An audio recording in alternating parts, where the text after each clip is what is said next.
And good evening. This is Eureka Street Crypto Hub. I am Eureka John, and today is January 2nd, 2021, and we are going to talk some crypto today. I'm live streaming from YouTube, and I just wanted to hop on live. I did record a Zilliqa video earlier today, and I try to balance these broadcasts between just me rambling about crypto and freestyling, hey, here I am, like I do now, and then videos where I actually kind of cover a project or a token. So earlier today I did one of those videos where I did specifically cover Zilliqa, and previous to that I covered Cardano, and before that I think it was Nimic or something, but I try to do it where I cover specific projects and actually plan it out and create outlines for it, and kind of try in my head to at least figure out possibly what I'm going to be talking about. And then other times just like this where I'm just signing on and being like bleh and just puking all over you. So yeah, I like to try to do both. It's good to see both. Sometimes, I mean, I watch a whole lot of YouTubers. I watch, let me think, the people that I watch are Dan at Digital Asset News. I watch Chico Crypto. I watch The Modern Investor. He's talks a lot about Bitcoin. Dan at Digital Asset News, he does a lot of stuff where he just talks about the news of the day. He's more of a news-oriented broadcaster. The Modern Investor, he's also news-oriented, but he focuses specifically on Bitcoin. Chico Crypto talks about projects, and he does like deep, thorough investigation into all the networking and the ins and outs of who's who, and what companies and people and projects are doing. So Chico Crypto takes a real investigative approach to cryptocurrency. Then you have your TA guys, which is technical analysis, and those are the type of guys like DIY investing, and I think Data Dash and stuff like that. They look at the charts and they try to figure out trends and stuff from there. I'm definitely not a TA guy. Like, I probably could not even like make any sense of a chart. I mean, here's a Bitcoin chart. I mean, how are you going to, come on, pull up. How are you going to make a chart out of what is going on right? Let's see here. Come on. This. Yeah, do TA on this right now. You're not going to be able to do it. So, and then I watch Elio Trades. He's cool. He talks a lot about like low cap gems. Coin Bureau. That dude, he specifically talks about his guy from Coin Bureau. He does an amazing podcast. Super professional dude. You can tell he puts a lot of time and energy in planning. He probably has an entire office staff and research team and everything like that to help him with it. If he knows how to do all that by himself and has the time to do it, man, more power to that dude, because he's doing it right.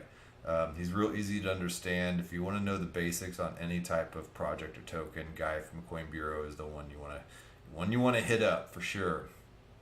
Let's see here. Let me put this over on this other screen. So yeah, I'm live streaming. I just felt like going on tonight and just saying what's up. I don't really ever live stream on YouTube. I mainly live stream on Theta TV, and that's just because I was stoked about getting the Theta stream keys. I like the Theta project. I want to support Theta more than YouTube, honestly. Theta is a decentralized video streaming platform, and there's several other decentralized streaming platforms out there. There's Library and Odyssey, which are both kind of the same platform, just split apart into different ways of searching for videos on there. There's BitChute. I did a whole video about decentralized video, and I cover a bunch of the different ones. But the centralized ones are Vimeo, YouTube, all the usual suspects. And I don't like the censorship that goes on in YouTube shows and podcasts. So I don't usually live stream. So I like to live stream on Theta because I want to support Theta. And I hold a lot of Theta token. I bought in really early because I liked the project at first and the whole decentralized bandwidth sharing aspect of Theta. And now Theta has completely blown up. And I think it's going to keep blowing up. Let's take a look at this chart here. I mean, I've started buying in way early 2020, and it was pretty low in price. And then here it is now sitting at $2.31. I mean, can I get a hell yeah? You know, like it's ranked 17. You know, I think Theta is gonna beat a lot of these other tokens that have been sitting in this privileged position of the top 20 for quite a while now. That just should not be there. We got like, let's see, Bitcoin SV, Stellar. I like Monero, but in EOS, I mean, they shouldn't be there. You know, like take them out, put Theta in. Look at Celsius creeping its way up. And then, yeah, there's a lot of really good projects down here that should be up there. Zilliqa, I just did the video on Zilliqa. It has a lot of promise to it. I don't think it's going to be an Ethereum killer. I don't think that there will be any Ethereum killers. But everything's going to have its own niche. The space is big enough for everybody. I keep saying that in my videos, but there's going to be no Ethereum killer. And this tribalism sucks. I mean, everybody needs to help each other out and support each other. I mean, us crypto nerds and crypto heads get enough shit from it as it is from everybody, all the normies out there. So let's just, you know, not talk smack about each other's pet projects, and you know, the rising tide lifts all ships. Polkadot's just blowing up too. It's doing really well. It's at 903. I bought into that project pretty early. So the projects that I have bags of: Bitcoin, Ethereum. I love Ethereum. I've loved it ever since the beginning. I do still have a little bit of XRP. I didn't sell everything off. It's kind of like what's going on. It's kind of like my lottery bag in a way. If it does recover and it does shoot through the roof, and you know, a lot of Americans, because of all this SEC issue, have sold off their XRP. I don't know about the rest of the world, but I know a lot of Americans have completely dropped it. And it would be interesting to see what happens. Let's just hypothetically say that XRP becomes like the world currency. Well, a lot of the Americans have sold it off, and then suddenly if it were to completely go parabolic in value, and Americans are scrambling to try to keep up and keep pace and jump back in, then suddenly the playing field is level. Isn't that what the Great Reset people have been trying to say, that they want to level the playing field and bring in the global currency? Well, that's one way to do it, by having the SEC attack the very same token that they want to level, that they want to create as the global currency, so they can get the dominant force out of the picture, which are the Americans and the dollar. So if you devalue the dollar, and then you have the SEC, an American institution, suing Ripple and basically devaluing the XRP token to the point where a lot of Americans drop out of the XRP race, and then suddenly you make it shoot back up in value, and the rest of the world still has their holdings, and then Americans don't, and they're scrambling to get back in, then the playing field is level. So I don't know. It's just a wild theory, but you never know. It could possibly happen. We got Cardano here at 17 cents. That's it's really good for the Cardano heads. The Cardano heads really love their Cardano. I mean, I like Cardano. I think it's a good project. I just did a video covering Cardano, and I learned a whole lot about Cardano. It's a really great ecosystem. It's a great platform. It's fast. It's secure. There's all the T's have been crossed and the I's have been dotted. And the community are super enthusiastic about it, almost sometimes to the point of obnoxiousness. But you know, I can see why they're so enthusiastic about it, because it's a really great platform. Then they have the Marlowe contracting language, which is more, I mean, anybody can use it. You don't have to be a developer. You just drag and drop for that GUI, the graphical user interface. So, you know, the Marlowe and the Marlowe Playground, that's their contracting language. So you can do smart contracts on Cardano, and it's super easy. So any photographer or wedding planner or any small business operator can use Cardano without any type of issue and create their own smart contract platforms. So yeah, Cardano I think is going to do well. I do have a good sized bag of Cardano, and I have it all staked on one of their I've delegated it to one of their staking pools. Cardano has hundreds of different staking pools that they've set up in order to create decentralization of the network. Right now they are, I think, about maybe 60 something percent decentralized, and that's how they're working. They're starting from a centralized structure and working their way down to becoming decentralized through all these staking pools that are set up. So it's pretty cool. I have mine on a staking pool called Texan Stakes, and this is kind of how it works. I'll show you here in a second. I use the Brave browser, by the way. It's a crypto-based browser. I would highly recommend looking into it and ditching your Chrome and Firefox even. So here's the Texan Stakes staking pool, and you can delegate your Cardano to this staking pool. This is located in Austin, Texas, which is where I am, and that's why I'm staking here. So, because I like to keep it local. But anyway, there's hundreds of different staking pools, so it's not just this one.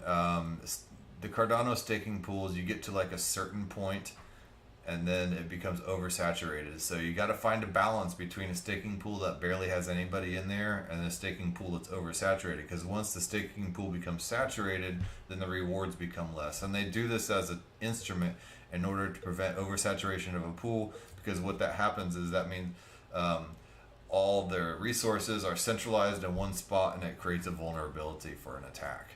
So that's why you want the staking pools to be not completely saturated, so you can have more staking pools and a more democratic allocation of all the Cardano staked across every node that has been set up. Chainlink, I need Chainlink to do something. I think 2021 should be a good year for it. Apparently there is a lot of Chainlink stuff and additions and projects and announcements and news coming out, so keep an eye on that. I already talked about Theta Network. Dogecoin, man. I'm going to do an entire video on Doge. This is like the first cryptocurrency that I bought a long time ago in 2018. So it'll be interesting to see what happens with Doge. It's made it to a penny. It's incredible. I used to have quite a bit of Doge and I sold it off. It's kind of one of those things where you buy a crypto whenever you first start getting into it, and you don't want to buy like 0.0005 Bitcoin. You want to own like a whole of something, and that's what I did. I mean, I bought XRP and I bought Doge because I could buy a lot of it, and I didn't really understand what crypto was, so I just kind of bought something that I could buy a bunch of rather than buying 0.0005 Bitcoin or whatever. It just seems more attractive to the newbie mind to be able to own a lot of a specific cryptocurrency. And then I got a little more educated and learned a little bit more about Satoshis and the fact that there's like 1 million sats, per, or was it like 100 million sats per Bitcoin, something like that, some extremely high number of Satoshis per Bitcoin. So you don't really try at this point, especially now that Bitcoin's at 32,000 and some change. You're not trying to buy a whole Bitcoin unless you're like wealthy. I'm obviously not wealthy, so I can't buy a whole Bitcoin or anything near that. I just don't have that type of disposable money sitting around to throw into Bitcoin or anything for that matter.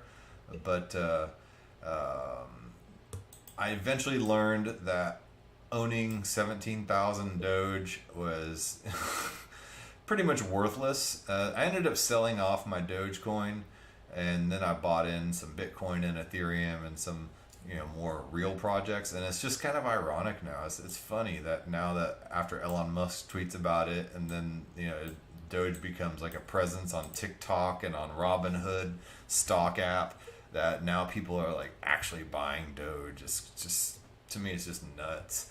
But it's happening. I think I will make my next video on Dogecoin and just completely go over. I might actually even just jump in and get and to just completely ape into a new bag of it, just for shits and giggles, just to try it out. So yeah, who knows? Maybe it might be the best financial decision I ever make in my life. How do you feel about Dogecoin today? Hey, I'll just go ahead and give it a thumbs up. I like to do this on CoinGecko, to give little thumbs ups. But yeah, I'll do my next video on Doge. It was originally made as like a complete meme coin and total joke. It's not to be taken seriously, and it wasn't to be taken seriously. And I think even the owner, the founder of Doge, I can't remember his name, but he completely ducked out of the project, and the community kind of held it up for like 3 years or 2 or 3 years or something like that during the 2018 crash. And here it is now, back on top. I wonder what the founder thinks about all this. He's probably just like completely dumbfounded. First of all, that it's even still alive. I did read an article that he was just like, I have no idea how it's still going. But through the Doge community, and you can follow Doge on Reddit, they do have like a super enthusiastic community.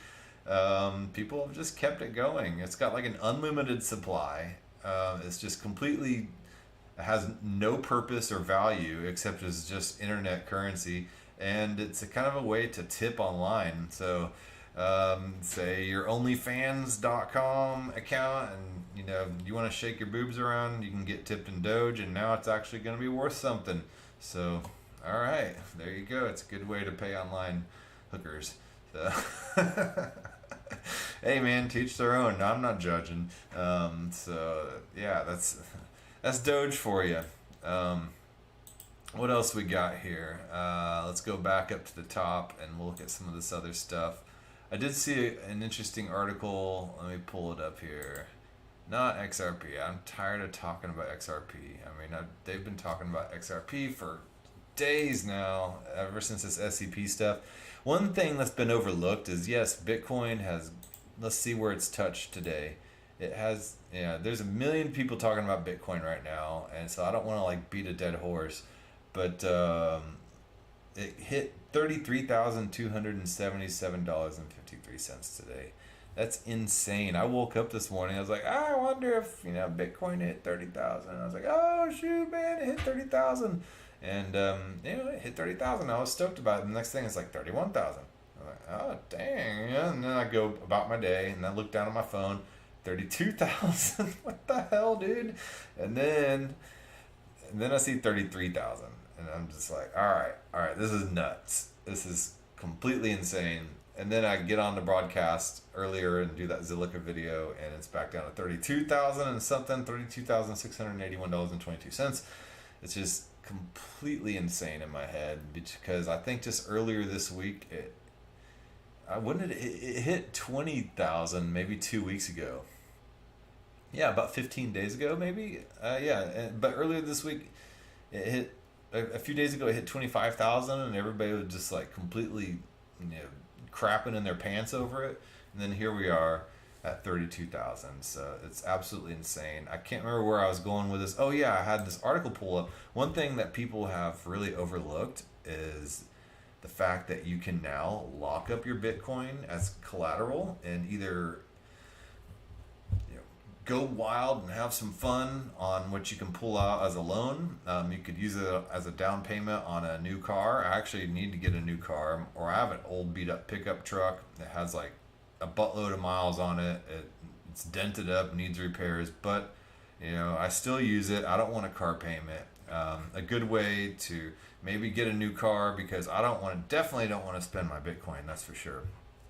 So a good way to get around that might be to lock up some of my Bitcoin, maybe in BlockFi or Celsius. But those are centralized, so not your keys, not your crypto. And I'm not really sure I trust these entities to just keep that. So I'm not ready to do that yet. But there's also another way you can do that. You can do it through wrapped Bitcoin. You can go to the WBTC Cafe, and that's run on the Ren VM platform, and or you can get Ren BTC, and you can lock that up on an Ethereum platform, because that changes the Bitcoin token to an Ethereum token, and it's wrapped as an Ethereum token, and then you can use that as collateral and pull out cash against that. And then with that, I could sit there and throw it down on a car payment. So, or I could just buy my wife something nice. She'd probably enjoy that too. But I'm not ready to completely just like pull out against my Bitcoin yet. But if you want to lock up your Bitcoin somewhere like on Celsius or BlockFi, I would make sure that you allow for maybe a 50% drop in the value of Bitcoin, so to make sure you don't get liquidated. I mean, already, I think a lot of these platforms, you can only pull out maybe 50% of your total value, but I would probably even only pull out 25%. And with the value of Bitcoin, just to allow for a 50% drop. I'm not saying that there's gonna be a 50% drop in value of the Bitcoin. I mean, crypto, that's crypto. It rises and drops, and you kind of always have to allow for even possibly like a 30% day. That drop last March, can't remember how far that went down, but it went down like 40 or 50%. That's unusual. But kind of account for maybe a 30% drop, and especially if you're locking something up and you don't want to get liquidated. So make sure that you allow for that if you're going to lock up your Bitcoin. But this whole DeFi space, Maker, Aave, and Compound, I do own some Aave, and I've used Maker before. I haven't used Compound, and they had that Oracle exploit fairly recently. So I haven't really felt good about that one yet, but I love Aave and I love Maker. I've used both of them.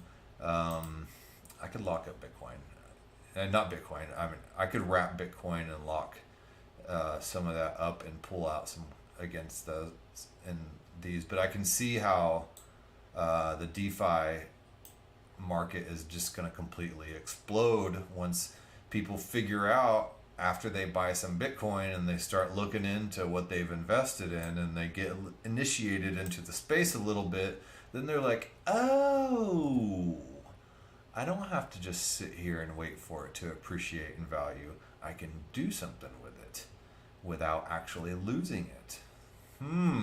This is decentralized finance. You mean I don't have to have a bank approve a loan? I don't have to have credit? All I have to have is some Bitcoin to put down as a collateral. Something to think about. Yeah.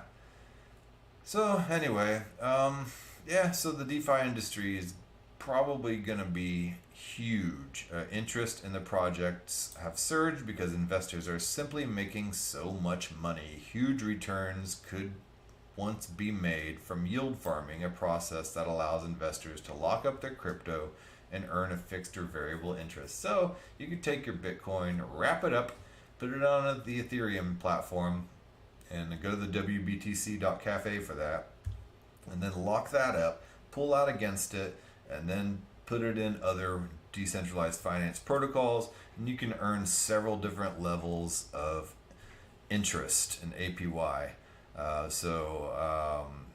Real good way to make some passive income, and I've already done that in the past, and I pulled it out of Acropolis just in time, and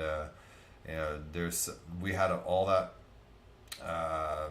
DeFi bubble in a way in July, and I'm not sure that the DeFi platforms were ready for that type of influx,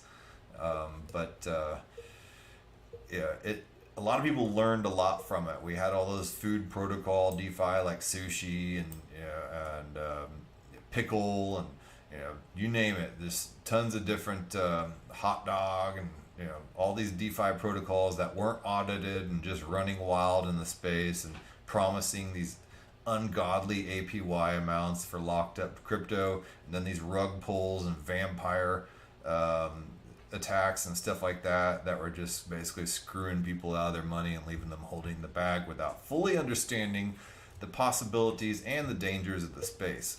So what I think July of 2020 taught people is that the DeFi market wasn't quite ready for everybody, but I think a lot of adjustments and tweaks have been made to where the DeFi may be ready for some kind of rally.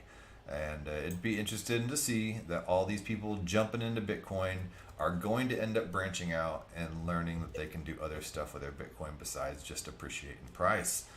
So I'm excited for it, and I've geared up with my Aave tokens and I've jumped into it. Check out Aave. It's a really great platform.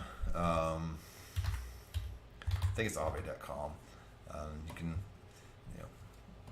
it's a liquidity protocol, and you can lock up your tokens and borrow against it, or you can borrow, and you can add liquidity as well. There's just a lot of stuff you can do with Aave. So take some time and figure it out. And let's see. Oh yeah, WBTC.cafe. Check this one out here as well. This is a way that you can wrap up your Bitcoin and make it to where you can deposit it into Aave and then borrow against it.